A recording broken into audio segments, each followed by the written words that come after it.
Hello, I'm Michael Eisner, and welcome to the Disney Sunday Movie. There's an old story about Disney in the 1980s. Newly appointed CEO Michael Eisner brought Jeffrey Katzenberg on board as chairman of Motion Pictures, with one of his main responsibilities being to revitalize the dwindling animation department. Katzenberg called for a screening of the studio's latest film, The Black Cauldron, and wound up disturbed at the film's dark tone and deemed it unsuitable for release. When the screening ended, he proclaimed, "This has to be edited." But the film's producers just stared at him. "There's nothing to edit," they said. "There's no excess footage. You can't just take scenes out and put new ones in. You can't edit an animated film." But Katzenberg just replied, "That's ridiculous. You can edit anything." And of course, he's right. Animated films aren't something we usually think of needing to be edited. Scenes are written, shots are animated, and then clips are just put together in the order they're meant to be in, right? But the process of editing an animated film involves far more than what we normally think of an editor doing. On the contrary, the job is actually one of the longest lasting and most intensive roles in the entire production. The simple way of putting it is, on live action, they shoot first and then you edit later, and in animation you sort of edit first and then you shoot it later. Imagine every single one of the movies you're going to cut, you get called 2 years before they start shooting, and your director says, "Hey, here's the deal. I want you to sit with me and the writer, and let's figure the movie out together. Wow. Let's go ahead and write it. Sometimes you'll get a chance to write part of it. The writer will write part of it. Sometimes the director will work it.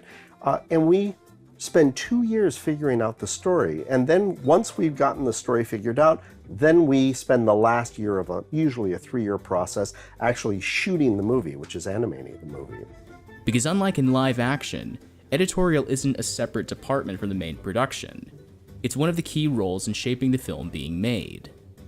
What does an editor do The in editor's animation? very, very involved, like much more than an editor is actually involved in live action, because they're brought on much earlier and they're actually a part of the writing process of the film. They're just kind of like a key component in the early development of the film in a way that you're not in live action.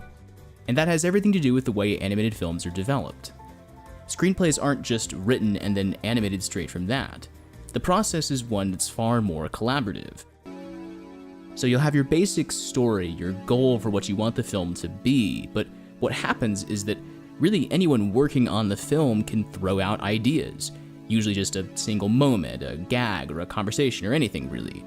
And then the animators will turn those ideas into storyboards.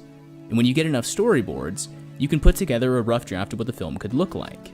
And that's the nitty-gritty of the editor's job, piecing all of those individual ideas into animatics, complete with temp music and scratch vocals and basic sound effects.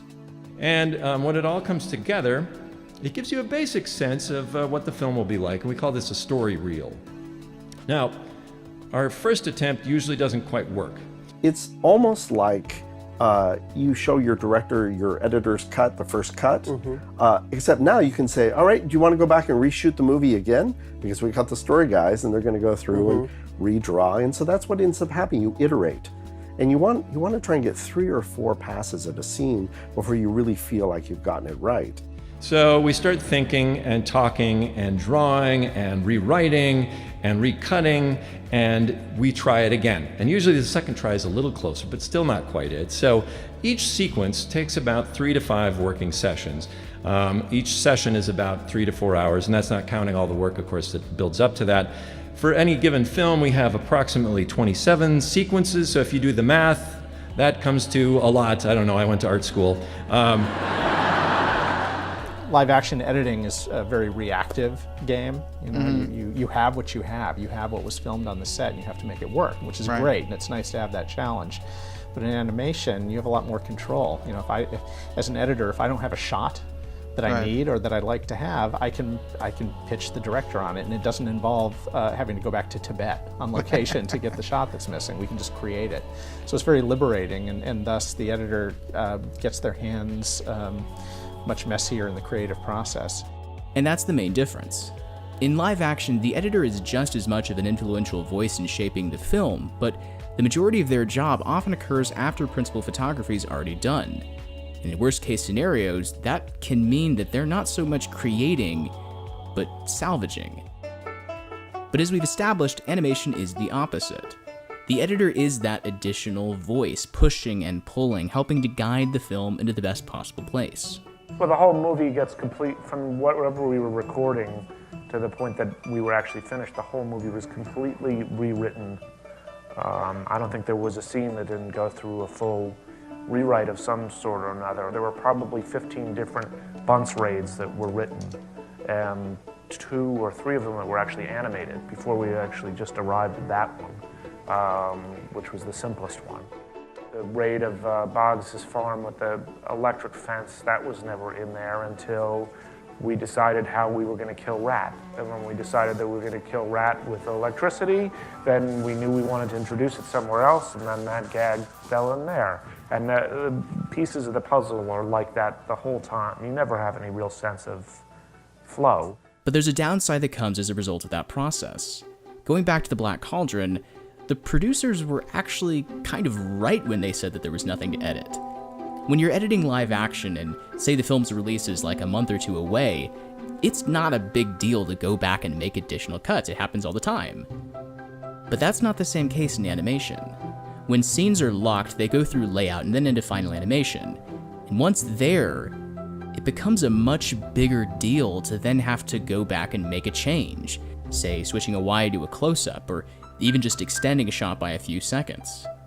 That's why it's something of a backwards process when compared to live action. There, you can just throw caution to the wind and just start experimenting and playing around towards the end of your edit. But in animation, you have to do all of that at the very beginning. But as different as it may be, the core of the job is still the same. It requires just as much, if not more, creativity and experimentation. And of course, emotion. Because regardless of whether or not it's live or drawn, that's what editing is all about. Now, after hearing this, you might well ask yourself, why? Why do you do all that? Why don't you just get it right the first time? Well, the problem is we know we're going to be wrong. And if we don't allow ourselves to be wrong, we're never going to do anything new. We're just going to rely on things that we know work. So for us, making mistakes is an essential part of our process. We're not embarrassed by it. In fact, we plan for it.